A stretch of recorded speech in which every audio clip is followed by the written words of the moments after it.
Good evening, everyone. This is the last online class for this semester. Time flies so fast, and I hope that you can learn a lot of things in our short and quick meeting.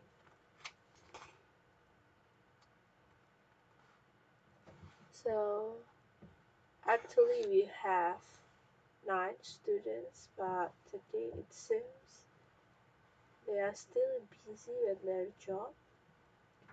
That's why only 2 students participate, and 1 student only come listening.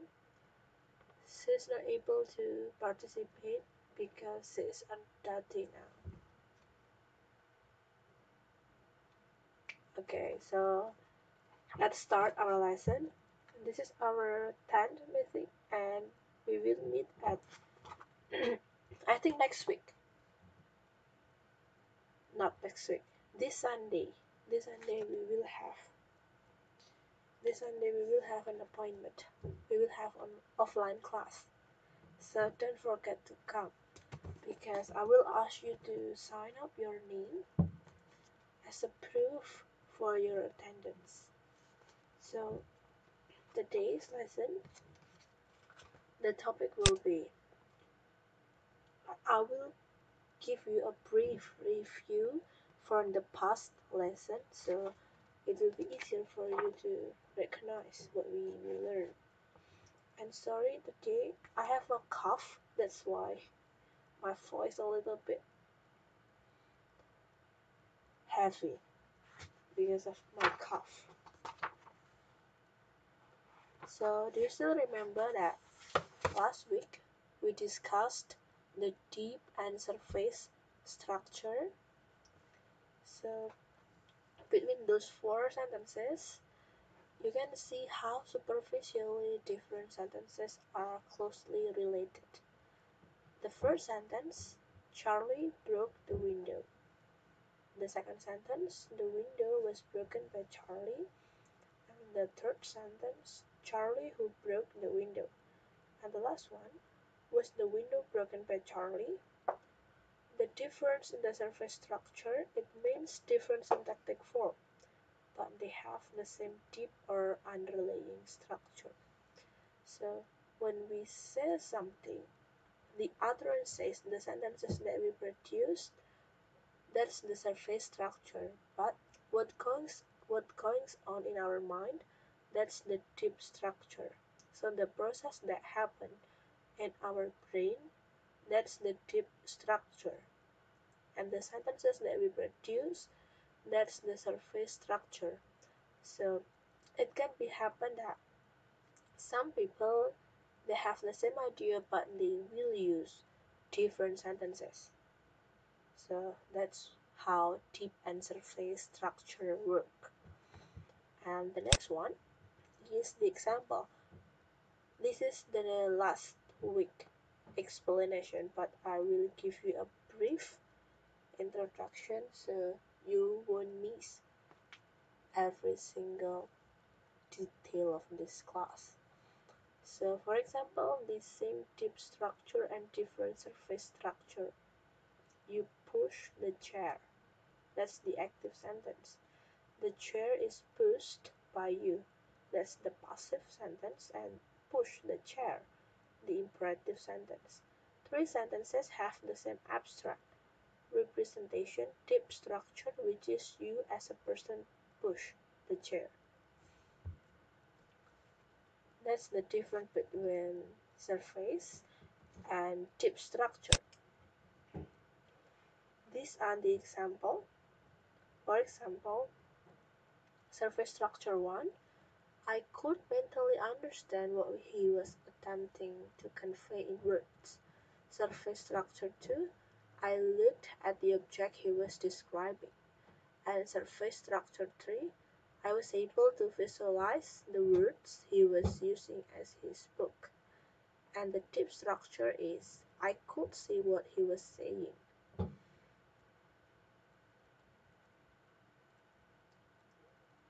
So these are the difference between surface and deep structure. And this is the new one, constituent. Mastery, can you read this?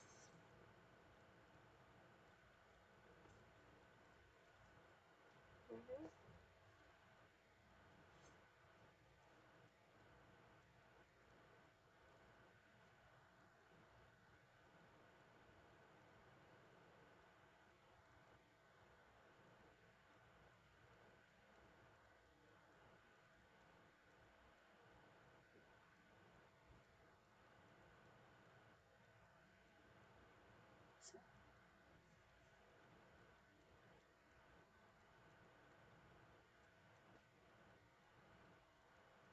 Mhm.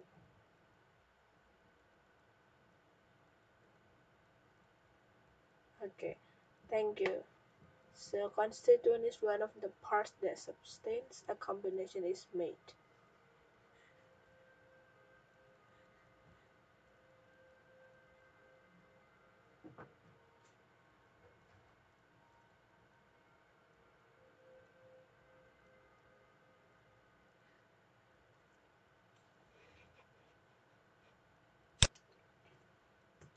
So let's open your book in module 9.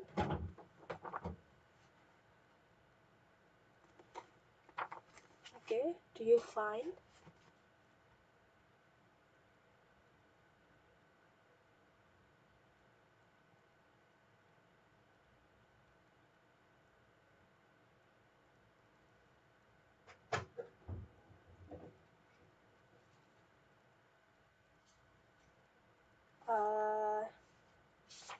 9.1?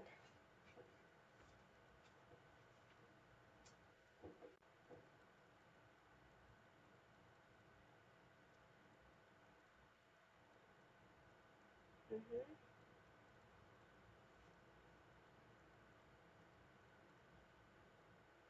Okay, good. So let's read this. There are several possible ways to view phrase structure rules. We can regard them as a tree test must pass to be grammatical. Each syntactic category mentioned in the tree is examined to see if the syntactic categories immediately beneath it agree with the phrase structure rules in the order and fail the test otherwise. So after completing this module 9, you are supposed to enable 1. To draw tree diagram non-phrase and post modification, and second one to draw tree diagram subordination, and the last one to draw tree diagram coordination.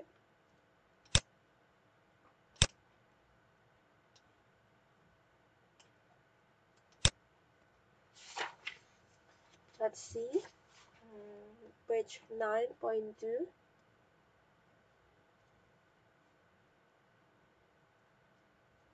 Do you find the page 9.2?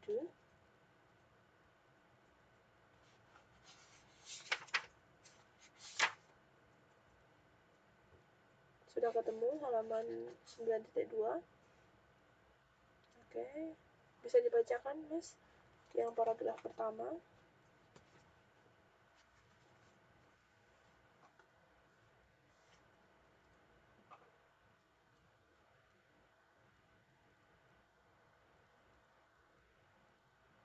Mhm.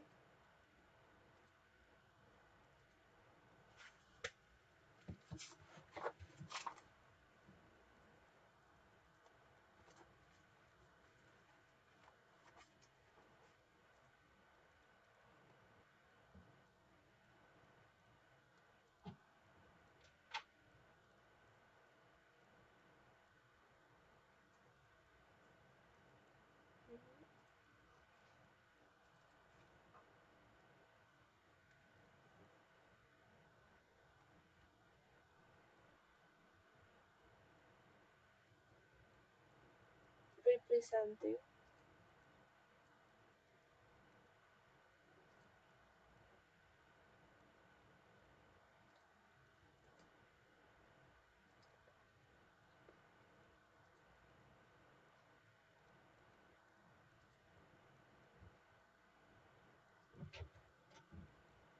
Okay, so I will highlight the sentence. Another way of representing the structure introduced in this module is diagrammatic form. Because the diagram has branches, it is called tree diagram. So why we call this tree diagram? We will separate each word into its belonging. So after we separate each word into the categories, it will form as a tree. That's why we call it tree diagram. Jadi kita akan membagi-bagi kalimat-kalimat ini. Kalimat ini dibagi dalam setiap kata dan setiap kata akan diarahkan ke kategorisasi, termasuk noun phrase, verb phrase, atau noun. Seperti yang sudah dibahas di modul 4 kemarin.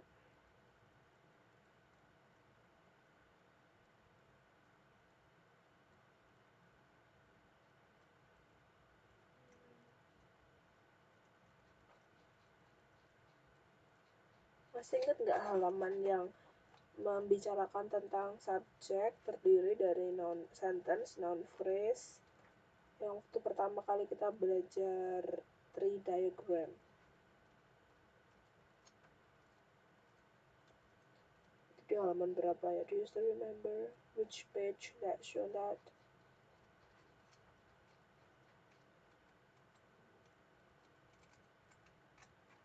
Wait, I'm looking for the page. Page 8.2. Sudah dibuka halaman 8.2, jadi sambil dibuka 9.2, kita juga buka halaman 8.2.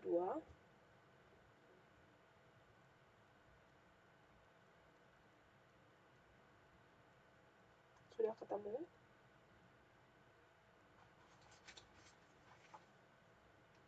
Oke, jadi ini di halaman 8.2 ini kan ada phrase structure, trace of English, the rules.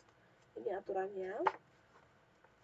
Nah, karena aturan ini membuat kalimat yang kita kategorisasikan akan menjadi three factor. Mas, ini kok sudah jam 10 tapi teman-temannya belum ada yang datang ya?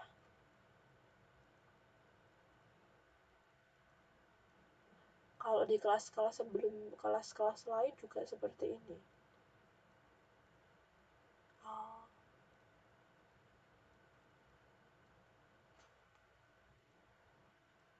Iya, apa karena sekarang sedang spring break, jadi banyak yang harus mengantar dan menemani liburan ya.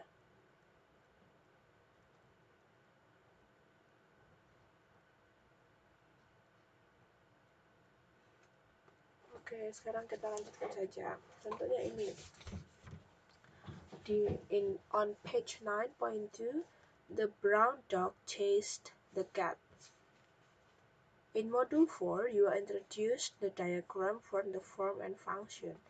It is as shown in 2.a. Then you are introduced to the tree diagram below. Nah, contohnya ini. The brown dog chased the cat. Sambil dibuka, jadi kita bukanya bersamaan ya, halaman 9.2 dan 8.2. Aturan pertama kan sentence terdiri dari noun phrase, auxiliary, dan verb phrase. Pertama sentence breakdown menjadi dua, noun phrase dan verb phrase. Aturan selanjutnya adalah aturan yang B, noun phrase terdiri dari determiner, noun, dan prepositional phrase.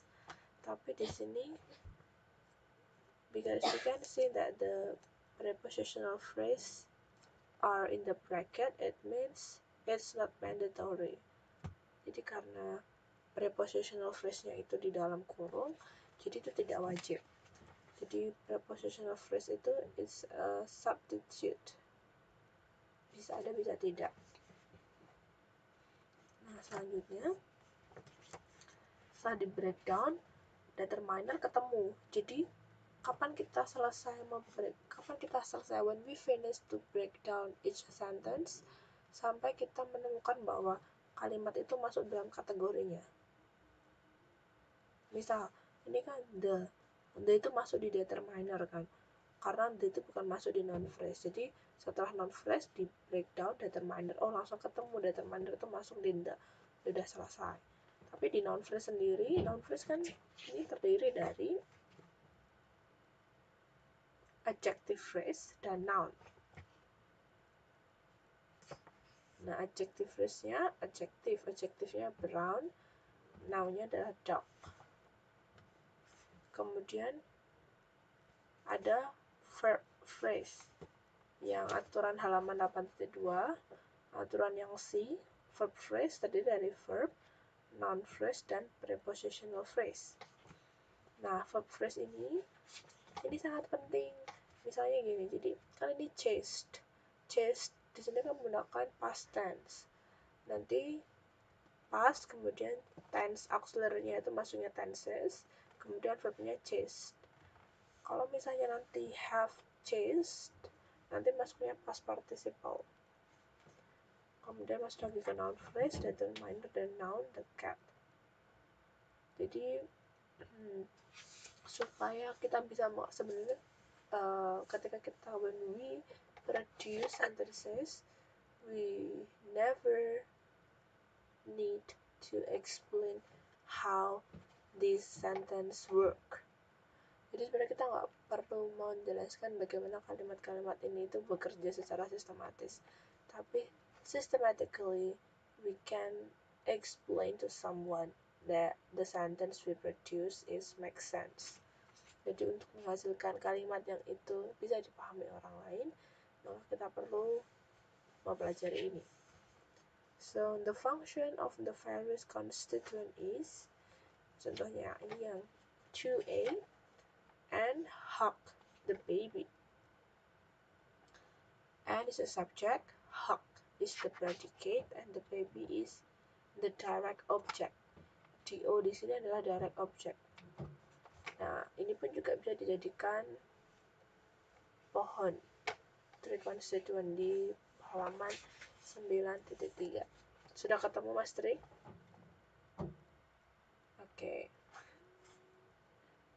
Mas Tri ini libur atau masuk?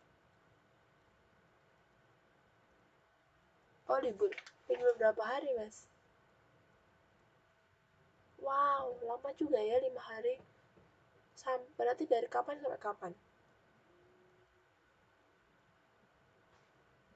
Oh, berarti ini memang semua fasilitas-fasilitas publik kebanyakan juga tutup ya? Kayak bank gitu juga hari ini tutup ya? Oh. Soalnya kalau saya liburnya sudah mulai dari hari Senin kemarin. Dan kebetulan tadi itu saya ke kayak kantor publik di dekat Kongkuan dan tutup. Berarti officially akan mulai lagi tanggal 9. 45. Sampai Minggu ya?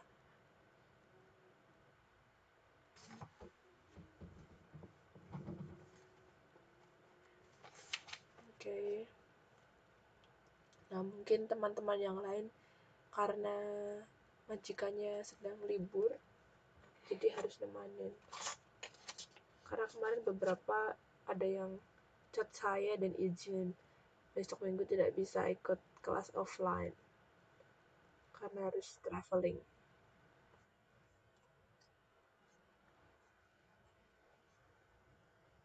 Oh iya, jadi pakai sibuk ya Mbak ya. Besok minggu Mbak Yusnita bisa ikut. Oke, terima kasih. Terus minggu depannya nanti Mbak sama Mas ada ujiannya, UTS. Oh, bulan 5 masihan. UTS dan kemudian langsung UAS. Oh, oke. Mas Tri bisa tolong bacakan paragraf setelah kalimat Diagram 3 dari and hug the baby.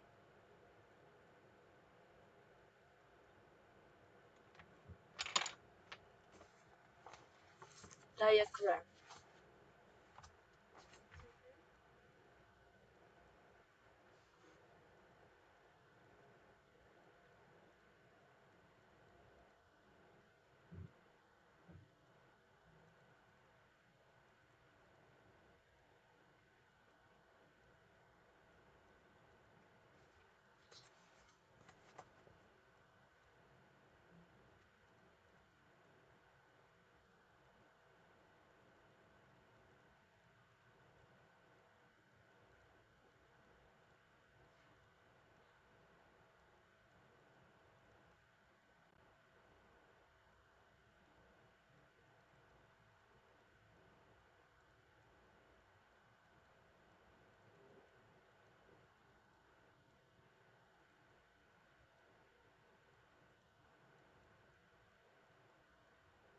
Mhm.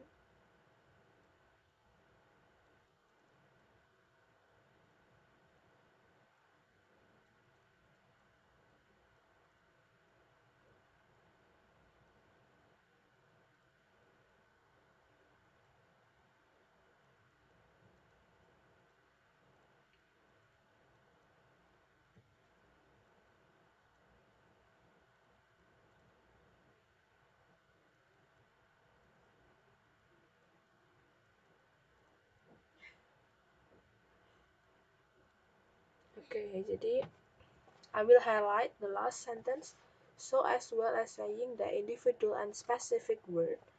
Individual and specific words, for example, girls, boy, this, that, like, and every single word are constituents. So constituents is the smallest unit of a sentence.